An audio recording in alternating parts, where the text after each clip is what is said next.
What is up, ladies and gentlemen? Welcome back to FudgeMuppet. I'm Scott, here with Michael and Drew as always. This is the Elder Scrolls podcast, and today we are having a robust discussion, as I said on Twitter, and I got some tweets from you guys involved in this as well. But what we are discussing today is basically the worst things that could happen to the Elder Scrolls 6. We're looking at like the worst case scenario of what Bethesda could implement and also feasibly implement. Like, it could be like a multiplayer shooter. It's not going to be. It's within the context that Bethesda's like, we're making a single player RPG, but there's plenty of things to discuss within the realms of that. Hey, let's be fair though. If before Fallout 76 was known, and we did let's brainstorm the worst Fallout game that could come next, and you'd be like, within the realm of realism, I think that we would say what happened was outside of realism. But on that note, it is different. It wasn't a Fallout 5, and this is an Elder Scrolls 6. Yeah. So we can assume it's going to be, it said it's going to be a single-player game. If it's just like Skyrim, but you know what? If it's just as good as Skyrim, I'll be over the moon. If it's better, then even better. But let's kick things off. What's at the top of your list?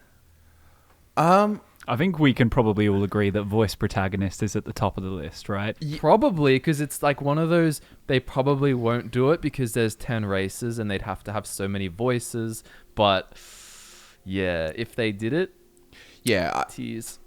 I think they have explicitly said they wouldn't, but you never know. Because that's one example where I would say that's absolutely just the worst, because in terms of role playing and characters, I can't even imagine it. Unless they restricted races, which would also be a ridiculous idea. I just don't think they'll ever. Because that pigeonholes you straight into the whole sword singer thing. It's like you can only be a red guard. You can pick male, female. They have one voice for each. You can't role play being young or old or anything. And I will say, as Drew said before we started, this is going to be like an ideal Elder Scrolls 6, but just bad things. So strap yourselves in. Well, the idea of voice protagonists, they're not going to do it, but realistically, it's not completely out of the question, because just comparing Dunmer voices from Morrowind to, say, the progression of Dunmer voices, but then the way you hear them in ESO, they're essentially just, they turned to posh British. A lot of them did. So it's kind of like, if they can do that to a race with a really distinct voice, then it's feasible that every race could just have fairly bog standard voices. So basically what you're saying is they could get a voice for all the human races, and then get a different voice probably for Khajiit and Argonian, and call it a day. Yeah, just have a slightly more bestial, a slightly deeper one for certain elves. Kind of have. They could do that, but they. But if people do all their acting analyses and stuff of movie scenes and so on, and there's so much character and stuff that can be delivered in lines and so on, with your tone and all of that kind of stuff. It's just you're going to be pigeonholed, because the second it's spoken for you instead of how you say it, or you might see the line and you're like, yeah, I want to say that, and then it's spoken in this really conniving, rude kind of way, and you get to that syndrome. Well, that's the. Sorry. I was just saying, when Fallout 4, when you hit a button, you're just like, oh, I want to be sassy, and then you're just this, and you punch them kind of vibe, I think RPG players do have the ability, a strong ability to suspend their disbelief with certain things. If you're playing ESO and you are the protagonist of this story, and there's millions of people running, literally sprinting past you faster than the speed of light because they've specced into it or whatever, it's easy to work around that. But working around a voice delivering all the thoughts you've had in a way that you didn't quite imagine it can really detract from that experience. And we know that somewhat from making Fallout builds. As much as we loved making Fallout builds, it was really annoying coming up with a crazy character who, who's completely insane but sounds just who has this same voice. You have to be creative and play up the sociopathic tendencies. You're they're crazy, but they act normal to blend in. You kind of have someone that appears a certain way, or that point too actually kind of bleeds into another one that's talked about a lot, but like predefined sort of like pigeonholed backstory. Like classically, like Fallout 4 really went for this. Like, you know, if you're a male, you served in the military, and if you're a female, you have a law degree or something, and you're like, you know, you've got a son, Sean, and all of that kind of stuff. It's all predetermined, so you really have to try hard to work around it. You can do it, but it's not ideal. Whereas basically people were saying they want, you know, Skyrim level at least of just, which I'm perfectly fine with, I think it's good, where it's just all you need to do feasibly, how did you end up on a cart to Helgen, and outside of that the rest is yours. Or if it was like Oblivion, for example, you're in a prison, you could be wrongfully imprisoned, you could be caught stealing a potato, you could have murdered someone, it could all be part of the prisoner meme works pretty well. I think if they did Prisoner for Elder Scrolls 6, like, I definitely wouldn't complain. I'd be pretty happy with that. And I think one of the main things too is it's not just how you start, but who you're destined to be. So Skyrim's start, if you weren't the Dragonborn, would have been just as good as a prisoner start. I mean, you kind of are a prisoner, you're in transit. But, you know, if you have a situation where every single character is born as some super powerful thing, you run into some of the problems you had in Skyrim, where playing as the Argonian who just wants to be a thief, you know, and worship certain gods, or the Hist, that have nothing to do with being Dragonborn, can create a bit of a strange vibe. Yeah. Like, eventually you just embraced it, but we definitely don't want Elder Scrolls 6 to be like, you are the chosen sword singer, and you go around learning different sword singing powers from memory stones that you find. And that's another thing about the way they decide to design the narrative, because a big part of Elder Scrolls games, and you can argue the earlier Fallout games as well, is that the story can be extremely well written, but your role in it plays such a big difference. Like, if you're just a courier, you can get yourself into that situation, roleplay just about anything, and still be relevant to the plot. Whereas Fallout 4 being the perfect example, that you are so intertwined in the narrative they've written that you really can't have much of an impact on that. You have to be the main antagonist's father, and things like that. You kind of... It really does pigeonhole you, and it seemed like they were going for a story-driven game, but not in the way that works with RPGs. Yeah. Especially their RPGs. Yeah, absolutely. They should lean off story focus, and I would say that, look, they'll probably do want to some degree, like, put a bit of a power fantasy. There's probably going to be some element of a chosen one, and, like, you can do it, but I think what I would like is, like, the options. So, for example, in Oblivion, it's you are kind of like, oh, go return the Amulet of Kings. You're not even the chosen one, though, so you can kind of just go off and do your own thing, more or less. You still have to, you know, make a little, you know, ignore a few little things. Whereas in Skyrim, it's so like I guess urgency. Like, I don't want them to make it really urgent, like, let's trail, because it's like, oh, dragons are here. It's like, quick, go, like, you know, save the dragons. I would like a bit more like, you know, in Morrowind, it's technically still a chosen one story. You can talk about whether they really were or not, or all that kind of stuff. But you can functionally play, okay, I'm out of there. Now I'm just going to go and do my own thing. And you can have a cool, big cinematic opening. You could be like in a prison or something, and then there's like there's a civil war or something, or some area in Hammerfell and the Thalmor attacking again. They attack the castle, but then the prison opens up, and then you escape with someone else, and then you can sort of go off on your own thing. So you can still have your big epic sort of boom, boom, like big opening, but then you can continue along as if you were just, oh, I've escaped. Yay, I can do what I want. I think main stories in general benefit a lot from pauses. Because if everything feels urgent, you just gun it and then it's over, and you pigeonhole yourself into a certain path really, really quick without taking that time to reflect on what you're doing and I guess who you might be. Because not everyone makes their build before they start. I mean, I don't the first time I play a brand new Elder Scrolls game. I tend to have a rough idea, but I'm very open to improvising on the role-playing and adapting as I play. And I mean, in Skyrim, that's an example. If you think about it, you're not actually the Dragonborn. So you don't know you're the Dragonborn when you start at all until you absorb that dragon's soul. But you get pushed there so fast because of that urgency that it almost feels like you don't have a choice, unless, you know, you've played so many times like we have, where we just may say, oh, I'm not going to do that. That is the essential part of it. I think you can still have a very impactful storyline, but just learn to escalate the stakes at the appropriate time. If you the stakes are escalated right at the beginning of the Dragonborn storyline, and they stay escalated until the end. Whereas there are plenty of examples. You know, I'd even use The Witcher 3 as an example, where the kind of catastrophic world-ending stuff is very much towards the end. So you've had a chance to explore the entire world and be who you want to be first, even though you're obviously Geralt. But escalating stakes appropriately, not throwing it on you at the beginning. It's kind of like making the appeal and the gameplay like work with the story, or the stories work for like your like kind of your game's philosophy. Like really, if you get down to like an Elder Scrolls game, it's kind of be who you want to be and explore the world, go do things and explore. Oh, there's a quest here, there's a faction here, let's do that. Whereas you've got these main quest that runs counterintuitive to it. It's like no, focus on this, rush, go here. And if they went and did that again in Elder Scrolls 6, it would be to its detriment. And arguably, sometimes they even also do that with the guild quests. They kind of like create like urgency to create epicness. Otherwise, it's almost like they're scared of like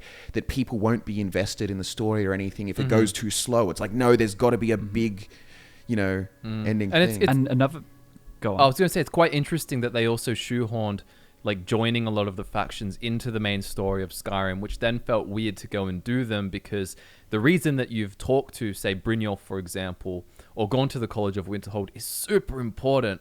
And you feel like you need to carry on doing that. And in regards to with the factions themselves, I think it definitely suffers from the urgency and the fact that you don't really feel in a lot of the quests like the guild you've joined. Like we've talked about before, you don't feel like a mage because they don't have you doing like mage stuff. And same as Thieves Guild, you don't get thrust into thievy stuff straight away. You feel very much like a lackey or a dungeon crawler for hire who gets wrapped up in their internal politics really, really quickly. That's pretty much exactly what I was going to say. Is that the problem with being the chosen one is it's lose-lose, because if you're a chosen one, it feels wrong if you go somewhere and people don't kind of acknowledge that this is the grand hero, because you are. But then at the same time, it detracts from your ability to properly immerse yourself in a guild or a certain quest line or whatever, because you're constantly defined by your main story role. So you being a nightingale or being the archmage or whatever, it's kind of like it is always undermined by the fact you're the Dragonborn. Whereas if you want to focus on those and that be your identity, it would be nice. And even in a lot of those, you're the chosen one anyway in these guild things. Like you're the with the College of Winterhold, like the Sigic Order, they're like, you've started these events. We're here to mysteriously pick up on you. Dark Brotherhood, you walk in, it's like, oh, guess what? You're the listener secretly already, and you can hear the Night Mother, and no one else can, just you. Even the companions, it's a little more hidden, but like the Harbinger's like, oh, the first day I saw you in his journal, it's like, it was you. You were the one who was going to become the next Harbinger and so on, and release the werewolf curse and all that kind of stuff. What guild are we missing? Well, there's the Thieves Guild. No, they do it in the Thieves. Yeah, because I made the video on the problems with the Thieves Guild. Yeah. You can completely muck up everything Brynjolf tells you to do. You can butcher everything. You can then do the first quest with the beehives, butcher it, and every time you go back, like, Brynjolf's talking to Mercer, like, I'm telling you, there's just something about this one. It's different this time. It's not like the other footpads that come in here. Like, this one's special. I can just feel it. Like, it definitely has that. And I feel like it's like you don't want it to be like your mum and dad telling you, oh, you're so special, you're so great and all of that. No, you want like real world feedback and sort of earn it. So when you like go there and you've crawled to the top and you are like a master thief, you've stolen all of the, pulled off all these great heists and so on, then get told that, oh, you're so great, or there's something different about you, it's like you steal a tiny little purse and you've got Brynjolf and Mercer putting it up on the fridge for you. Oh, well done. Yeah. Or not even though, because you can fail. You can fail that quest. And I think that's something I guess we could briefly talk about that would be a bad thing in Elder Scrolls 6, is hand-holding, like to the max, which is similar to being forced with urgency to do something, but also different. And people often talk about things like map markers and stuff like that. Obviously, you've got your OG Morrowind fans who are like, I don't want map markers at all. I'm a fan of map markers. I'm not. If I wanted to play a detective game, I would go and play a detective game. I just think there could be less than there was in Skyrim. Like if they're like, find this thing in this chest, and you walk into the room it's in, perhaps you don't need a map marker on the chest that it's in. And they can omit them when they're appropriate. Like if there is a Exactly. puzzle, like you don't need the map markers. It's like, here's how you do the puzzle. Press button. This, you know. Well, they don't, but Because sometimes they do. I know. Well, at least in the Creation Club stuff they do. There was like a Oh, really? like yeah. Sometimes it's just they're really. It's so obvious. You know what I mean? They're like pointing you straight, and it's like, look, it's right here. Like. I feel like there's a perfect middle ground, because my problem with the absence of map markers is that unless you're just constantly reciting the instructions in your head, you do just keep checking the map. Whereas it makes total sense if, say the first time you are given directions to do something, if you open up your map and you identify the location, you see it. Once you've identified it on the map, then the quest marker is there, then the map marker is there. You know, because it's like your character internally has discovered this location. You don't need to be checking the journal every 2 minutes. Yeah, and I think a really important thing that people often forget when they talk about map markers and such is that as gaming in general gets better, everything in that world that you're playing in becomes way more dynamic, right? So if they're like, go speak to this king who lives in this castle, and you go there and it's, you know, Turtus, 3 p.m.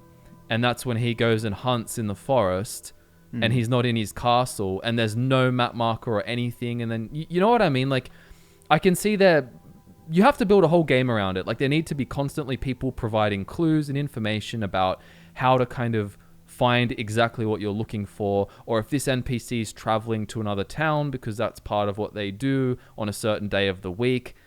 It becomes a hassle if you can't track them down, particularly if that doesn't add value to the quest, right? I'm all for having to investigate and use your brain when it adds value to what you're doing. But if you're doing like a pretty low tier side quest or a misc quest and all the NPCs are quite radiant and dynamic, sorry, not radiant, but dynamic, I don't want to have to like investigate where the guy is who I need to hand in my 10 chopped pieces of wood to. It's like it's one of those things. It's like you think you want it, but you actually don't. But Where you you don't. like, where you like, I don't want to have to sit there and open a note in a journal and reread this complex list of instructions every kind of time, because that. I know it kind of sounds like, you know, very like zoomer and impatient kind of thing, but it's actually halting valuable gameplay. So in that time, there's two scenarios. One where you've spent 20 minutes, 10 of which minutes are figuring out where to go by reading instructions, which is boring. Or one where the map marker helps you get there and you go there, and it hasn't to the person or wherever you need to go, and it hasn't actually hindered the gameplay in that part. Like I said, like we were saying anyway, with like specific objectives, or where it would be like, you know, discovering a puzzle, or if it is part of this big secret, don't, you know, just spoil it there with map markers. But when it's something like, oh, talk to this guy's in this city, map markers are just convenient, and they actually do help the gameplay overall instead of slowing it down to such a, you know what I mean? It should purely come down to the information that your character has, not you, the player. You know, if your character needs to solve a puzzle, they don't have that information. If your character needs to see da-da-da in da-da-da town, they do have that information. And it was a really easy way to sort that. So... Yeah, I mean, I guess I can just see people arguing that, oh, but you don't know he's in the market district right now, so ask the guard where he is. And how would the guard know? You know what I mean? It's one of those things, it's just like, it's a gameplay thing. It's like, it is a game. I agree. It's like, I don't want to have to wipe my ass and otherwise suffer like, you know, minus 10 personality or something like that. Or, you know, do you know what I mean? Like, you've got to play it. There's a balance. There's a balance with everything, you know? Like, it doesn't take 10 sword strikes to kill someone either. It's just one and they're done, pretty much, you know? So, like... But in game, it does, because it's a game. Yeah.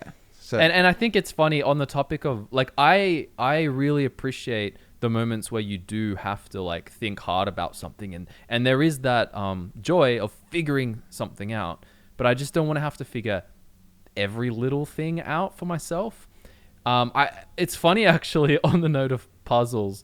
But Scott, I think you said this once before as a little hot take, but you're like, puzzles are shit. Like, well, and I think they are in an Elder Scrolls game, in the way that we see them executed. Like, so much of it's just like push a bunch of levers in different orders, or turn a bunch of like totem animal stones around, and it doesn't really add that much. They slow down the gameplay, and one way, like I would say, and I'm not sure if I mentioned this back then, but one way to make it better is solving puzzles that engage you with the lore, for example. So, for example, if there's sort of books or like riddles and stuff that will help you open this sacred tomb to get a cool artifact, that's cool because it actually engages you with the lore and the world and everything, and there's kind of a reason to it. Whereas if you're just pressing some levers to spin some totems and do stuff, it just slows you down and it doesn't add anything. The Dragon Claw, reading the Dragon Claw to know which symbol comes next is exactly the same as having like the square blocks and the circle blocks that your kids play with. It's exactly the same. So it adds nothing. It literally added the first Dragon Claw I picked up because I had to use the inspect feature in the menu and like see and be like, oh, that's how it works. And then as soon as you figure it out, it just becomes this tedious thing that doesn't actually require any, I guess, critical thinking. Like if the puzzle's not actually pushing you to think in a kind of abstract way or a creative way, then it's just an impediment to you doing something more fun. And that's the other thing I would say that's interesting is puzzles. There should be something worthwhile getting behind it, rather it just being a stop along your path, like open this gate to continue along the quest and kill some random bandits or something. Like, if you're this isn't really a puzzle as such, but you know how you get put on the wooden mask and you get all the dragon piece masks and you collect them together and then you get Koenig and so on. Like that's a fine. cool kind of thing. It's not so much a puzzle as such, but things of that kind of nature, or even if it was like, you had to equip certain legendary items to open some portal or gate or something somewhere, but you have to read the lore or put the clues together or something to kind of, kind of like the Mythic Dawn commentaries about finding the whole Green Emperor Way thing. And you go there and at this certain time, and then you can get entrance and it's all lit up and looks cool. Yeah. Like that's interesting as this element of like conspiracy and uncovering secrets, through investigation, rather than just, kind of doing trial and error on some blocks or something like that. Mm-hmm. Yeah. So to recap so far, I guess we covered the big main bad things would be we really don't want there to be more of a railroaded story, more of a pigeonholed sort of less role-playing opportunities and so on. Voice protagonist kind of, falls in line with that sort of role-playing angle kind of things. And not much hand-holding. Yeah. Because that we could see that being a realistic thing. Puzzles was kind of a side tangent, but it's there. Yeah. It's not the worst thing that could happen, but just something worth mentioning on the same topic. I think, I can't remember who mentioned it. I'm sure a few people mentioned it, but one thing that's kind of related to is actually further watering down the racial passives or anything like that, or because they've already, to be honest, quite watered down for massively. And I don't know if people are worried about it because it's like, oh, is it a racism thing or something like that? But like from a role-playing perspective, you want a different experience of I'm playing a Red Guard, I'm playing an Argonian, I'm playing an Orc, I'm playing a High Elf, I'm playing an Imperial even. Like you want them to feel like that choice that you made, or I'm this kind of person has added to your gameplay in a meaningful way, rather than it being continually watered down so it just becomes a cosmetic choice. It's like, yeah, I like cosmetic choices too, but it's like the game series doesn't do itself justice, because there is so much love and effort put into making all of these races so incredibly unique with their distinct cultures, distinct histories, distinct relationships. If we name any two races, we could go on for an hour about their relationship. Yet in the games, or like more recently at least, it seems like they're all virtually the same except for the skin. And I mean, like, understandably for ESO, that it makes sense they kind of have to do that because everybody is playing a very similar role. Obviously, I know there are like skill sets and things that are more racially focused, which is a good thing ESO does. But I mean, in terms of like interactions in the world and all of that stuff, they could really go in on that with Elder Scrolls 6 and add replayability by doing It's a very controversial thing to say, I think, because a lot of people don't like the idea of it, but I really did like Beast Feet. I think like that just making things that really like significantly make playing a beast race a different experience is something like that. That's a good line out of context as well. I really like Beast Feet Peaks. Yeah. No, yeah, absolutely. Because like, that's the thing. It's almost like in Skyrim, they'd be a bit scared that if you chose to play a Khajiit or an Argonian, we can't lock them off from having all of these all of this footwear that we've specially designed for your character to have. But it's a thing we talk about a lot, that it's just, I think they know it, and everybody who still loves this game knows it too, is that you want replayability more than you want that first time experience. The first time experience is important, but there are so many things that you can leave out of one playthrough to have it another time. This might be a small thing, but it would be nice if you could just pick. Like, they often do say, like, oh, there's the different... Obviously, we're not going to have all, 17 kind of breeds of Khajiit. But if there was a kind of version where it's like, do you want... And you could see both of them perhaps walking around in the game, where there's ones that are more like Morrowind and ones that are more like Skyrim, and you could choose, then, I mean, that's only a positive. I think the big thing too is that, like, they also think about things like, oh, like, what if you need these boots for this quest or something, or like if you need, like, if you have the boots of Spring Heel Jack and you can't wear them as a in Oblivion, if you have put them on your hands, just push the ground really, really hard. But yeah, I guess we don't want them to. I think that would be really bad if they went further with that. If anything, they need to do a little reversal. I don't know why they would, though. Like, I just don't think there's any bad connotations with the actual effects and their implementations. For example, look at High Elves. They're really, really gifted at magic. They kept that. They took out them also being weak to magic. So magic was kind of like a double-edged sword for them. I don't see what advantage... It's just a drawback. I feel like it's just... Perhaps it's easier for them to balance. They don't have to think about it as much.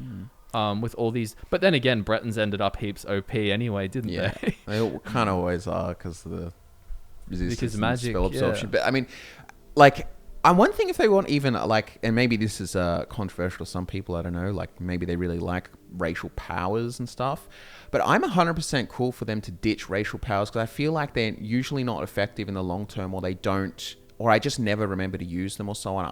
I'm much bigger on meaningful racial passives that change things. Like, for example, like the 50 extra magic for a high elf, or 25% magic resistance or something like that.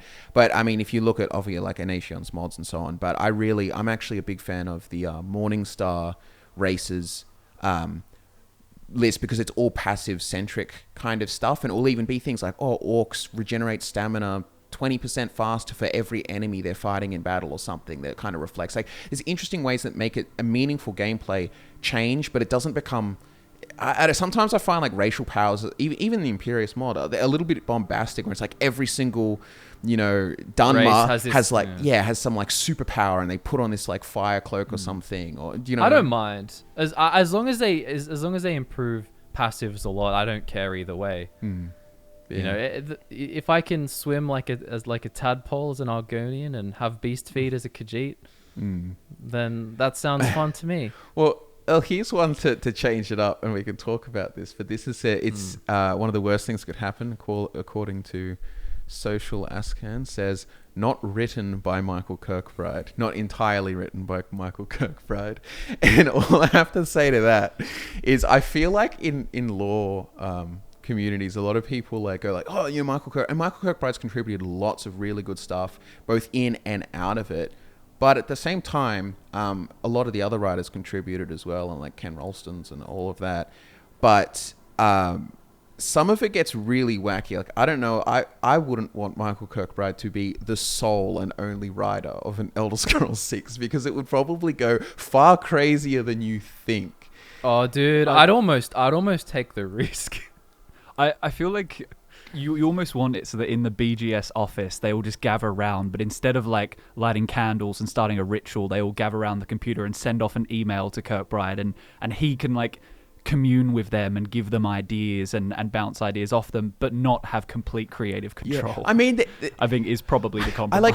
I would definitely, it would be cool if you ever actually worked on it again, and writing, and bringing that kind of flavor into it. But I do think it honestly needs to be restrained by other writers who keep other things in mind. Like, you need a mix anyway. I think that gives any universe, at least in the games, I think it is partly what gives the Elder Scrolls universe a good flavor, is there is actually a lot of mix of writings and stuff, and that almost makes it feel a little bit more real, because there are some things that are written by Kirkbride, then listed as a bunch of different fictional authors, or ones that are written by Ted Peterson or and stuff. And you get such contradictory accounts of events, and some things sound much more mythological, whereas others sound much more grounded, and you can almost debate how much of it is real, how much of it is exaggerated, all of this stuff, and that benefits from having a lot of writers who have very different attitudes towards the same characters, the same settings, and things like that. Yeah, absolutely. But yeah, so I don't think that's the worst thing if it's not entirely written. No, I suppose not. It'd be good to have his input, though. 100%. For sure. Yeah, I mean, obviously, like, you know, some of the best aspects of, like, you know, 36 Lessons of Vec and a lot of their character concepts and so on, but also, you know, even the Mythic Dawn commentaries and, like, Songs of Pelennor and stuff. Like, some of the favorite texts are written by Kirkbride for it, so. Mm-hmm. Okay, here's another thing that I've talked about before, but, a massively overhauled combat system. Like, too much, and a different flavor of feel as far as combat goes. Like, you know, the jump between Assassin's Creed Black Flag and Assassin's Creed Unity, and how enemies became really tough and it felt more realistic, and like if you saw 4 guys coming at you, you'd freak out, whereas in Black Flag you'd jump on a pirate ship with 20 enemies and kill them all. I do like that feeling, even if you're not the chosen one, that you can wipe out a bandit fort with 15 guys in it. I'm so torn on that. No, I don't. I'm not saying it should be easy. I'm just saying it should be how it was in Oblivion and Skyrim, and obviously there would be areas where enemies are just way tougher than you and you'll die instantly. Are we talking about difficulty, or when you said gameplay overhaul, I thought you sort of meant like in the way it works, like as if mechanically it was like Dark Souls all of a sudden. In terms of, just to get difficulty out of the way, I'll say with difficulty, the important thing about enjoying difficult combat is having the ability to be in complete control of the situation with your skills as a player. In a game like Skyrim, or pretty much most RPGs, there's a big stat element to it. Like, say you don't want to take a single hit in a fight, that's not really doable in Skyrim. You're going to get hit by arrows, etc., etc. Whereas if you're playing, you know, like a Dark Souls or a Witcher or a ton of other games that use combat systems similar to that, theoretically, if you play well, you can dodge everything. So having difficulty works. It's like the skill part of any sort of like high difficulty, like Skyrim kind of stuff, comes from like the preparation or the build setup or creative ways of maximizing damage or defense or whatever. It's not actual like... There's a little bit, but not a lot. I guess I just don't want it to be like Kingdom Come Deliverance, where it's like hyper realistic and you have to move your sword in a certain way. Not that I particularly think they do that, but sometimes, with Assassin's Creed, I was massively surprised at how, now I have to treat every enemy very seriously compared to before. It would, as you said before, it would have to be an overhaul, a complete overhaul, because if that much focus went into combat, melee combat, then how are you gonna make magic and archery not extremely OP? If it's if you have to have a difficult sword fight with everyone, why wouldn't you just use an arrow or cast a fireball right into the middle of the crowd? I feel it would be a lot of work. I feel like they'll like go for just something that just feels better. It's very similar, but like even if you look at like is it Mordhau, or like there's some other like first person sort of melee kind of centric kind of medieval style games, and they look and feel much better. I think it's just people get stuck. It's like, of course it's going to be upgraded. I feel like you can take the sort of Skyrim template and like push it way further. I don't even know, honestly. I mean, one people could argue about... I like the first person element of it, so I would like the first and third person. Like you can switch between, but there's a lot of emphasis on like some people like, I really want rolls and crazy dodges and stuff. I feel like you could even honestly implement like dodges or like quick strafes or stuff in first person without it feeling ridiculous, but like the full like rolling everywhere and so on. I'm not even necessarily like, I kind of don't want it to become that level. Like Witcher. Yeah. I mean, look at the mod that we use for like the combat overhaul mod. Like that changes things enough, and it has rolls in it as well.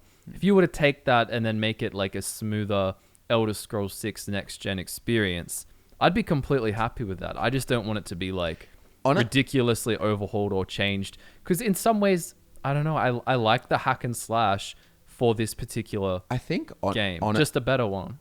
I think honestly, that's like part of the thing is people are still, because your only reference of comparison really, to a limited degree, Fallout 4 Melee, but like really it's 2011 Skyrim, and it can, can feel a little floaty and so on. People just want the impact and so on, and they also want a variety of motions. Like, if you're like got some, even if it just is kind of like swinging and, a few blocks or parry-ish type things or something, maybe even like timed blocks or something like that, and you get some different power attack moves, but it looks really good like in first person, like the sort of as long as it looks and adding feels good, crunch. really. Yeah, the crunch and so on. Like, taking a dagger and stabbing it in their eye and then like pushing them off and so on. Like those kinds of things would feel cool. And you can add more complexity too with perks. Like if you learn new moves or attacks that, change the way that you actually play, I'm all for it. Like you said, the parry thing works perfectly as a perk. I even think some one-handed perk if you don't have something in the other hand and you just can parry. Well, we've talked about it before too, but how there's unarmed perks in New Vegas where you would learn like new moves and so on, but there's no reason that they can't apply that to kind of one-handed, two-handed, sort of everything, and then it's kind of like, once you talk to this NPC, get the training or something, it like adds an extra perk. Even if it is a perk tree, it might be some other perk list or something. But whatever, you get a perk that actually gives you a new move. Maybe it's even with a certain type of weapon. So say if you've got like a katana, you can do some like cool whatever. Imagine if you could slot. Imagine if you could slot moves. Like if you learnt a sideways power attack with two-handed weapons, you learnt different ones from different people. You could choose which one goes to your right and things like that. You could kind of have like, oh, this is my build setup. I've got these power attacks set to these directions. To be honest, if it's actually set in Elder Scrolls 6 is set in Hammerfell, for example, it would actually be a really good from a lore perspective to make it like there's like lots of like different sword styles and the real like sort of martial fighting emphasis and so on would fit really well. They talk all about their like this many different grips and stances and in the Book of Circles, so let's see it. And I mean, you could also lock certain abilities behind your stats as well. So you could have a basic sideways strike that by default, if you're playing a specific character who doesn't have much investment into strength, it's a two-handed strike. But making that a one-handed strike when you have sufficient strength, for example, or if you have dexterity or agility, then a move will be much faster.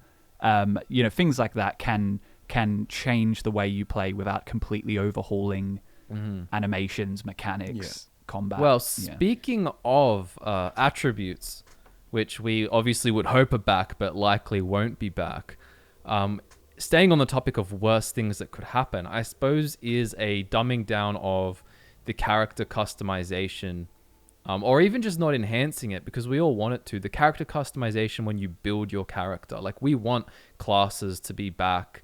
We want things like star signs even. But how... I don't know what they're going to... Well, the worst thing would be, to me at least, they don't bring it back and they just say pick your race and not provide any improvement, especially seeing as Todd Howard keeps kind of, boasting. I don't know if that's the best. Well, kind of. He's saying like, oh, Starfield, is more of a role-playing experience than we've ever done. Like, I still think, oh, it's big on role-playing. 16 times the role-playing experience. I kind of feel like, I don't know if I'd put that anywhere near like the worst thing. Like if they did come out and it's kind of just like Skyrim, pick your race and off you go, that is nowhere near as bad as so many other things that could happen. Yeah, I suppose. Like it's pretty tame. We're talking about just bad things at this point. Yeah. What else have you got for doomsday level things? Multiplayer would be pretty.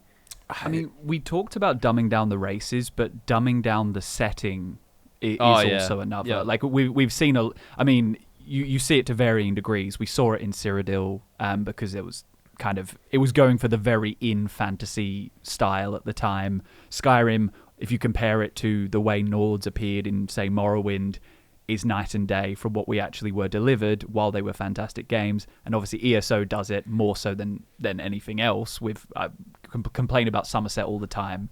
So if it's Hammerfell or High Rock, don't dumb it down too far from what we see in the lore. Yeah, Agreed. I agree. But at the same time, I'm kind of hopeful just because funnily, like, I'm pretty sure we could probably do an analysis of it sometime, but just intuitively, I think Skyrim is a better representation of Skyrim in the lore versus Cyrodiil is a better representation of Cyrodiil in the lore. Like Oblivion, Skyrim's actually a little bit of a reversal of the trend.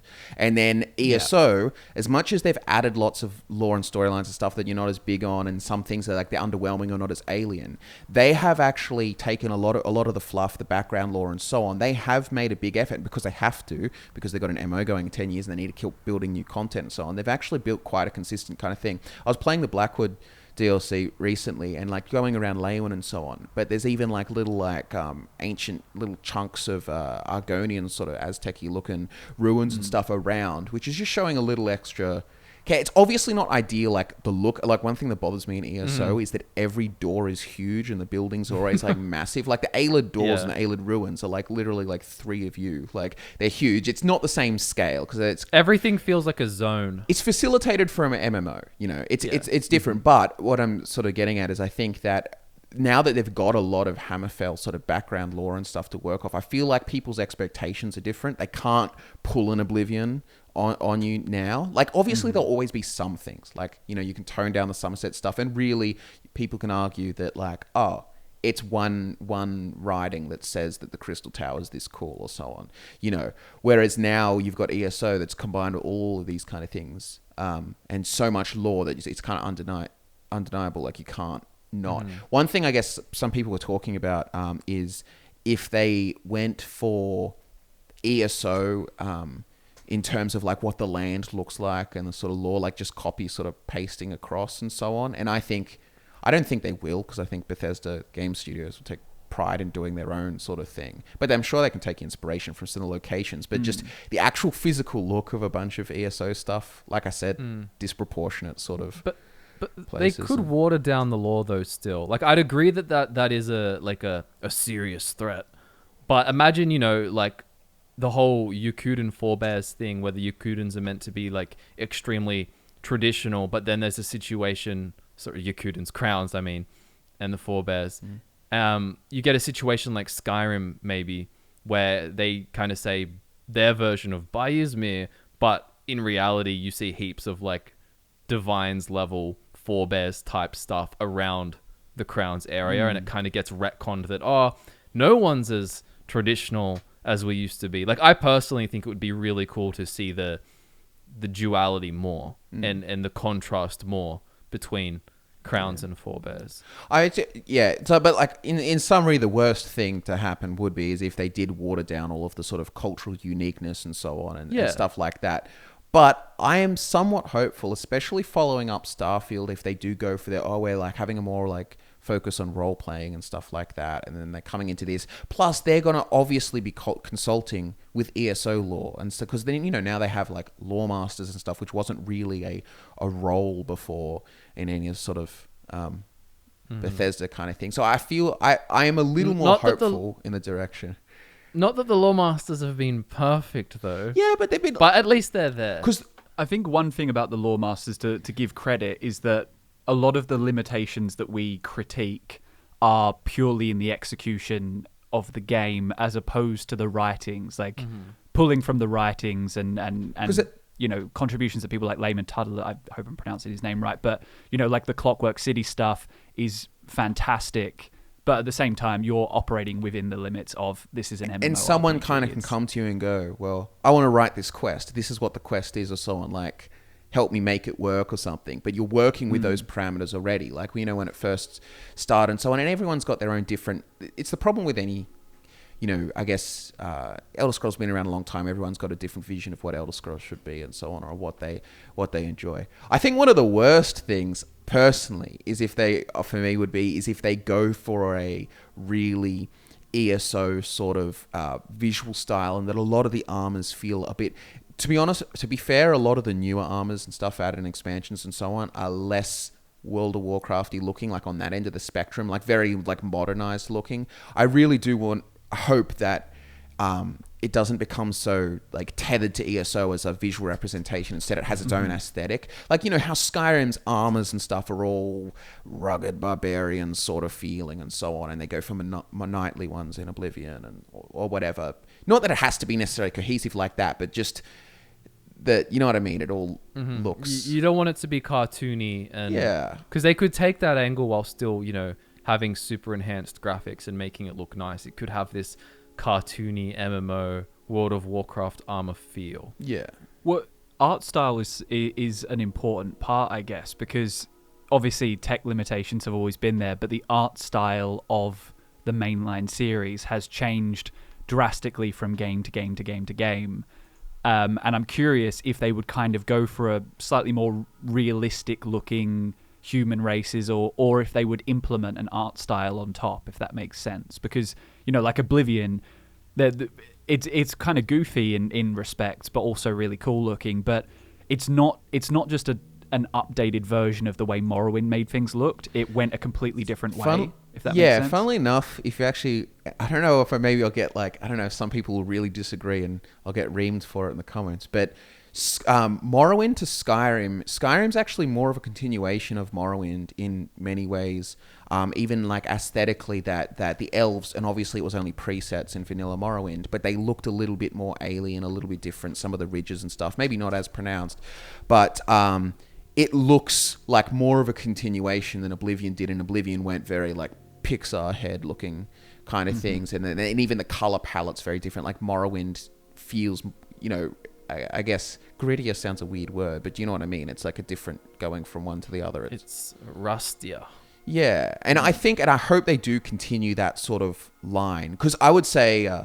Maybe it's unfair to say, I don't know, but ESO feels closer to Oblivion in that very like bright and like there's a lot of I don't know maybe not, maybe that's not close, it's almost between Skyrim and Oblivion in a way. Yeah, because the races don't look goofy, but the world is very vibrant.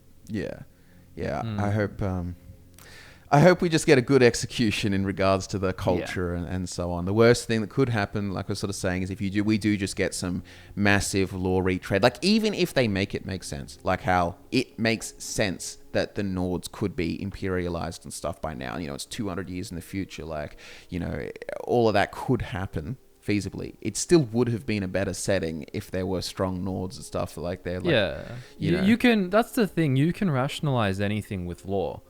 There's no reason that Azura, I don't know, couldn't change the Dark Elves back to looking like Kaima because she's happy that they're not worshipping the Tribunal anymore.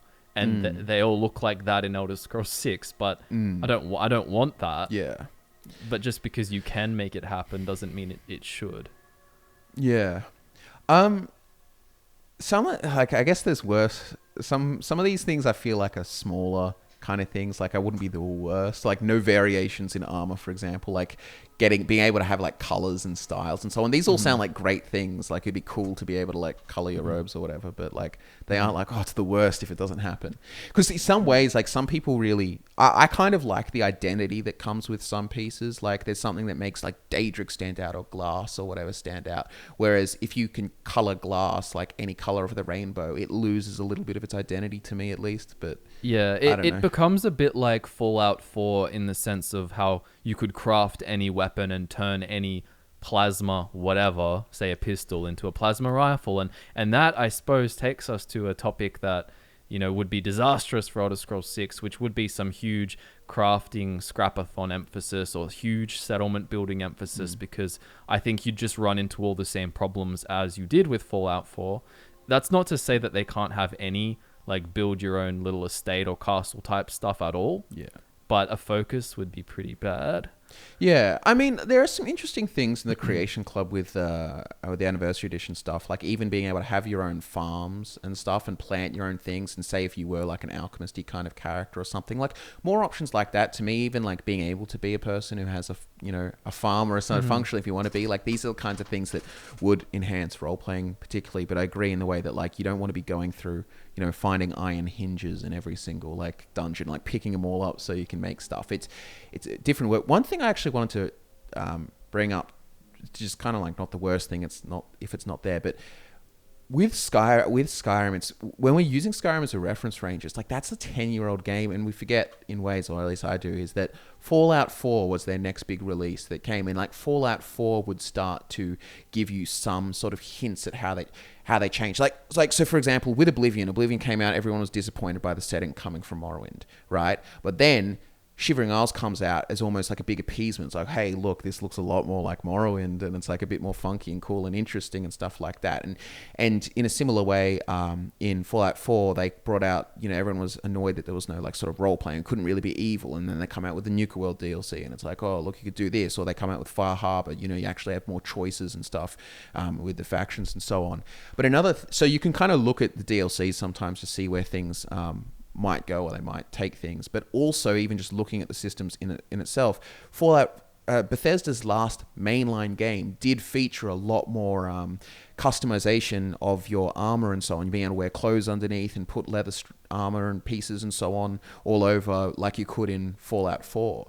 And it's not like the end of the world if they don't have it, but maybe Elder Scrolls 6 will actually sort of return to a more closer to Morrowind sort of style, where you can, maybe it's not to the level of like pauldrons and boots and every individual part, but maybe it's like, your arms, pants, boots, helmet. Well, you can have both. Like, have more equipable parts of your armor and clothing, but at the same time, don't devalue them so that they're completely replaceable and unmemorable, in the sense that finding just random legendary loot in Fallout 4, everything is so replaceable that you'll never have a pauldron you care about. There's always one to care about more, and it's probably random. Yeah. Whereas you can have more pieces to your armor that you can mix and match, but they can still be unique in the way more Skyrim versus Fallout 4 had. Yeah.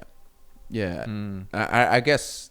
we're just going to end up talking about everything we kind of want in Elder Scrolls 6. We can go to this thing, but one thing, and there's obviously mods to fix it in Skyrim, but like Daedric artifacts that truly do have unique effects, or are just simply better than stuff that you can craft, things that really become desirable pieces. Like, I actually, there you go. I will say it is a bad thing to happen in Elder Scrolls 6. I really like crafting systems there. It gives a lot of build variety and so on. But if every single character has to rely on crafting to be good, that's a bad thing. Because ultimately in Skyrim, a character without enchanting is just nowhere near as good as any character without it. It's just not comparable at all. So they should fix scaling and stuff and different options and stuff. But I just don't want crafting to be so overpowered where you feel, if you do want to have some sort of optimized or maximized build, that you feel obligated that like, oh, I'm going to have to do this, or because when it comes to that sort of min-maxing kind of thing, and like, yeah, you don't have to do it, but if you want to play into the late game, you kind of do, if you don't want to get one hit by an ancient dragon or something, because you've played a thief character who's all their skills in pickpocket and sneak and all of that, but your level's still way higher and you haven't got your like super magic resist gear and stuff. And yeah. There's something that would be bad in general, is if magic is weak. Like it was in Skyrim, or if the spell variety is as low. Yeah. Oh, speaking of... Someone's doing a shock spell. Yeah, there was a gigantic thunderbolt outside and everything just froze. Whoa. Thought my roof was about to go off, but yeah, I think we're good, right? Australian summer. But, yeah, some people bring up like... oh my goodness, like a leveling system without any skills. That's crazy. That's one of those things. It's like they're not going to ditch skills. They did it in Fallout. No, but they didn't have that. That Fallout 4's more, I guess, in comparison to feel, it's more like attributes being condensed to 3 or something like that. And they already got rid of attributes. If you get rid of skills is like the most central part of the Elder Scrolls formula, because it's the level by doing thing. That's what people like. Like they're more likely to ditch attributes, but that's so silly. Like, how do you? They already do ditched. that? Oh, you mean like stealth hammer? Well, what they because that's what they call stealth. attributes now. Like stamina health. Yeah, that would be insane. But yeah, what else? Any other big, like, the worst things that could happen? Because for me, it really does come down to a lot of the sort of lore/role-playing kind of things. At the end of the day, a lot of the, whether it's like armor mechanics or something's OP or whatever, all of that kind of stuff can be remedied with mods, or it's sort of not foundational. Whereas if you do have a world space that is, very watered down, it's really hard to do any like sort of significant role-playing, like a, lack of choice and stuff. Yeah, I suppose a bad thing that wouldn't happen would be something like it being set at a weird time or a weird place. Like, as much as I would love any Elder Scrolls game, like if there was some amazing prequel, that's really cool. If it was set in Akavir, but it was amazing, then that's good. But deep down inside, I still think I can count both of those things as not the worst, but a bad thing to happen, because we all really, really want to know what happens after the time of Skyrim, especially involving the Thalmor.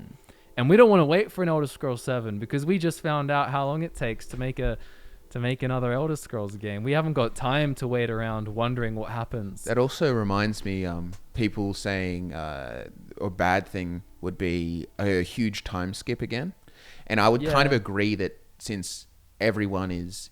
Because I think by now everyone's so invested in like the Thalmor and all of that kind of stuff. If they're just like, well, we're going to skip right over it. And like they can't... I don't think another Skyrim 200-year time skip would be a beneficial thing. You could do something small like they used to do. Like, you know, I think the time between Arena and Oblivion is like 60 years or not 60, 16 maybe even. I don't know. Yeah, well, Morrowind and Oblivion's only 6. Isn't Yeah. it? So, but I almost don't know how I feel about that because, yeah, we do want closure on the storylines of Skyrim.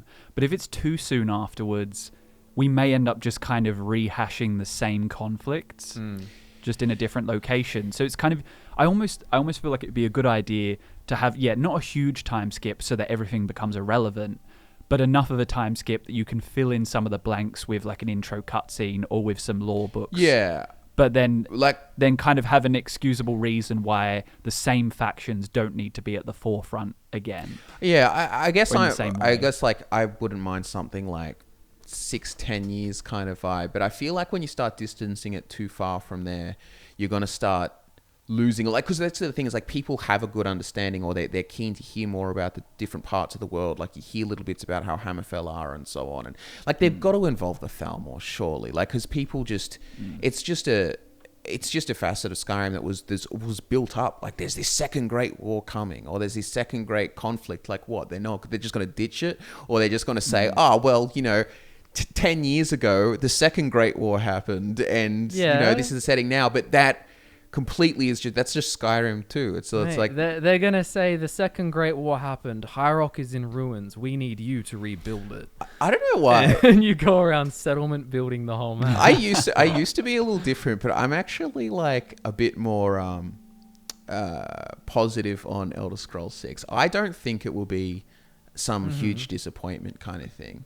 Let's just clarify for the audience. Us making this video is not a list of things that we think are going to happen.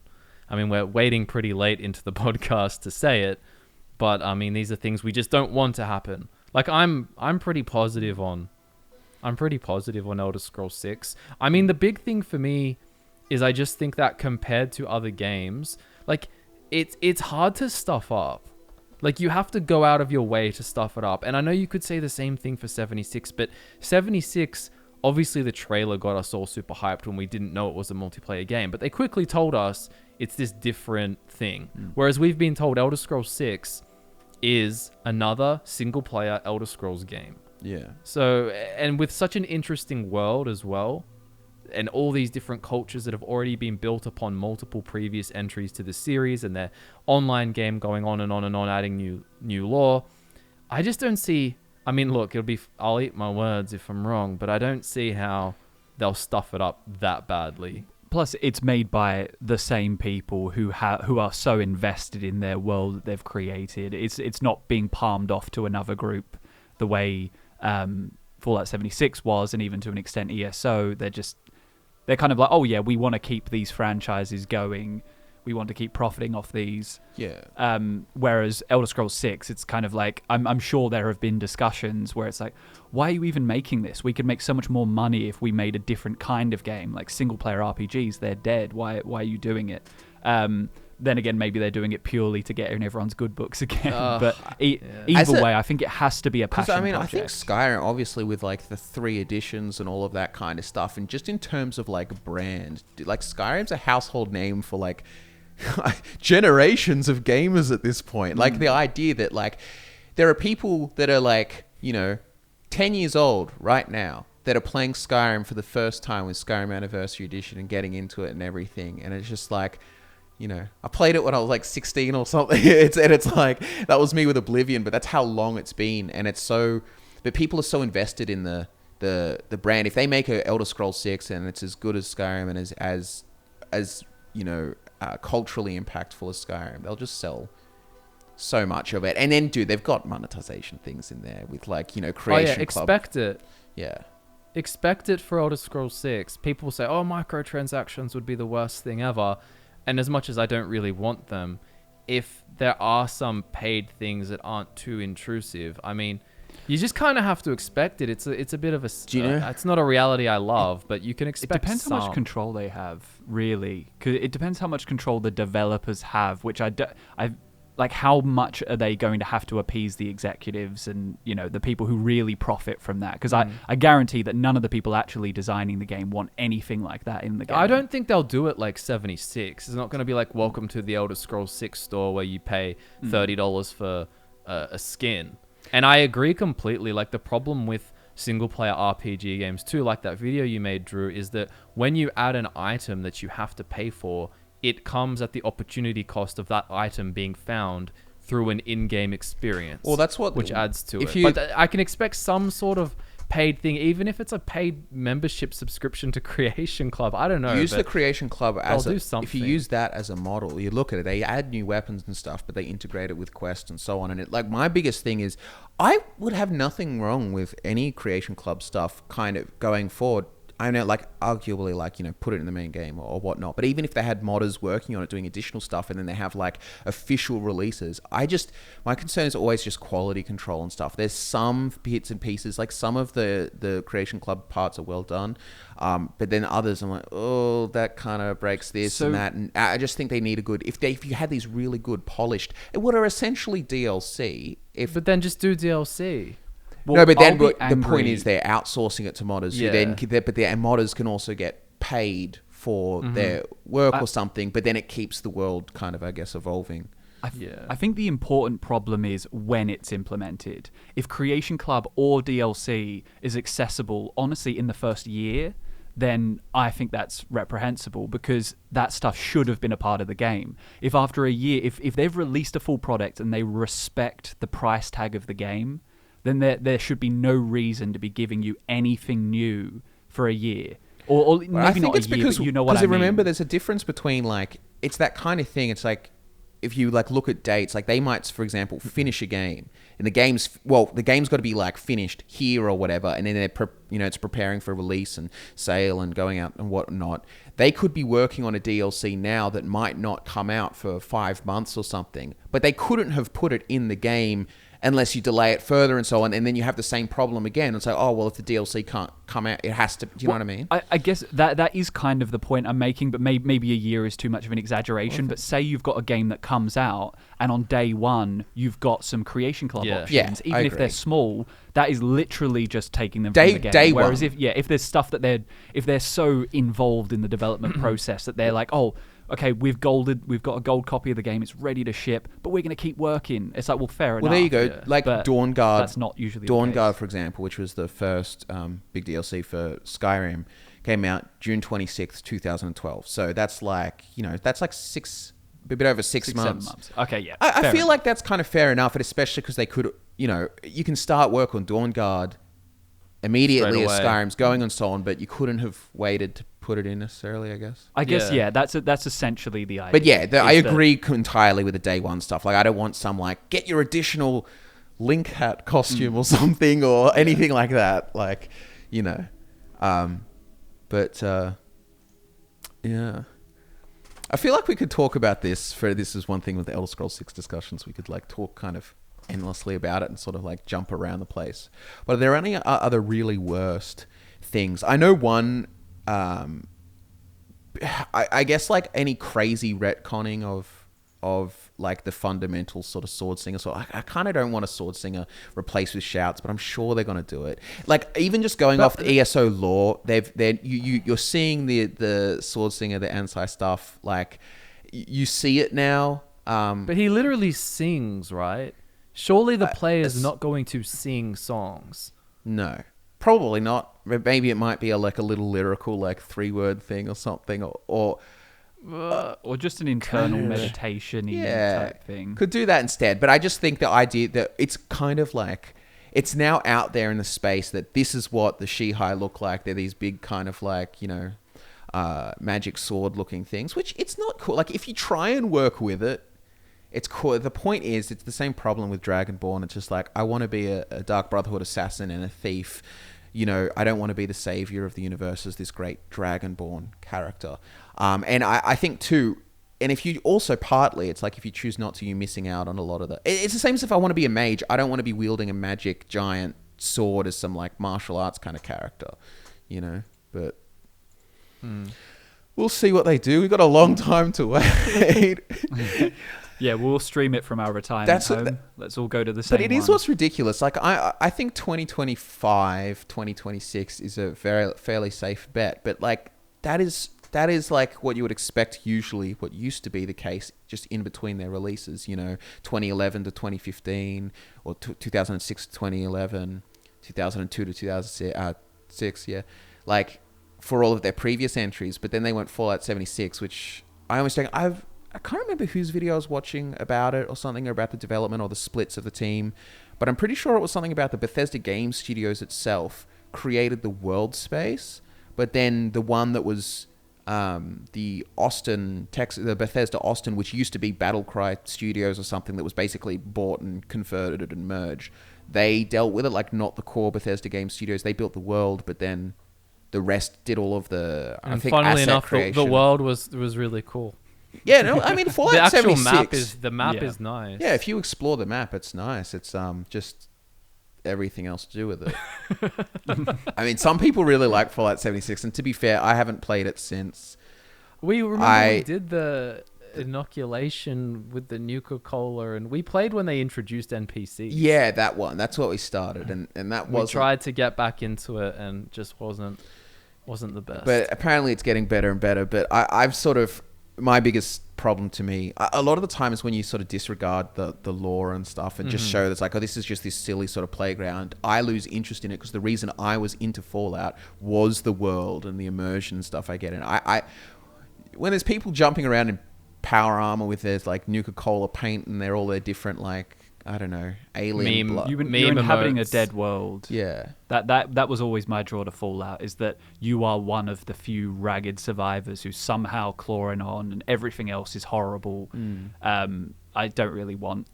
Yeah, it's very like, it's like, it's taken the sort of 50s dance music kind of really far. It's like, but they're all literally dancing and having a great time, killing ghouls and like, yeah, team, like it's... But you can't, but you can take selfies. Yeah, well, true. So, I mean, I hope there's a spell, like an alteration spell in Elder Scrolls 6 that lets you take selfies of your character.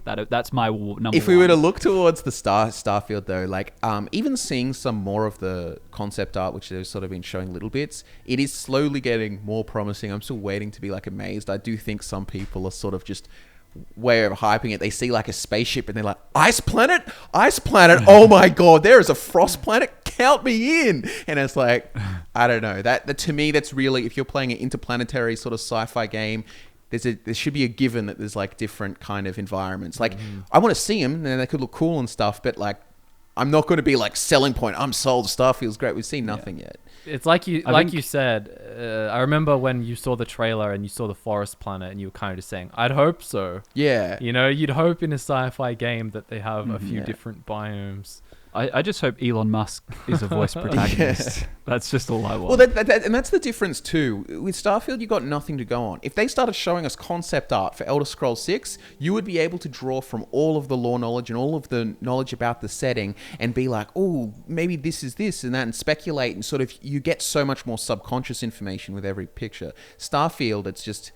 here's some white spaceships, and so I even saw one of the art of the city and stuff looked kind of cool, like the internal, and it like looked like there's more like stuff going on, which is cool. But yeah, we just got to wait and see what they say about it too. Is promising, like all of the sort of role playing background focus and so on, but we'll wait till you see, man. But that's so crazy, dude.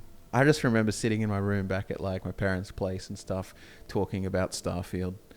And like, oh, it's this like, you know, leaked project kind of name or something like that. And ridiculous. Now you're married with 2 kids. Yeah. And life goes And Elder on. Scrolls 6 still and isn't we're out. still, yeah. Yeah. I remember we used to joke about that. Hmm. We'd joke that you'd have 2 kids to play the game with. To be honest, Yeah, well, they'll be in high school. We No, I mean, manifested it. yeah, well, they won't. Like, if it's like, 2026, they'll be like early primary school. Probably not quite like there Yeah. yet, but like, it's the kind of thing like you could imagine. It's like, oh, I'm 11 and I'm playing a game that came out 4 years ago that my dad really likes, and here is Elder Scrolls 6. Like, it's like their Oblivion or their Morrowind Yeah. or whatever, you know? Like, that's insane. Crazy. But yeah. Well. Well, we're all aging. Yeah. That much is true. Well, unless you guys have got anything else, I think that's probably enough. Like, look, we're going to have so many more opportunities. If we didn't talk about your idea exactly or anything, like, we've got so many more opportunities to talk about Elder Scrolls 6 over the coming years and speculating and stuff like that. But, yeah, thank you, ladies and gentlemen, for tuning in to the Elder Scrolls podcast. We've been Michael, Scott, and Drew. And we'll be back to nerd out with you again next time.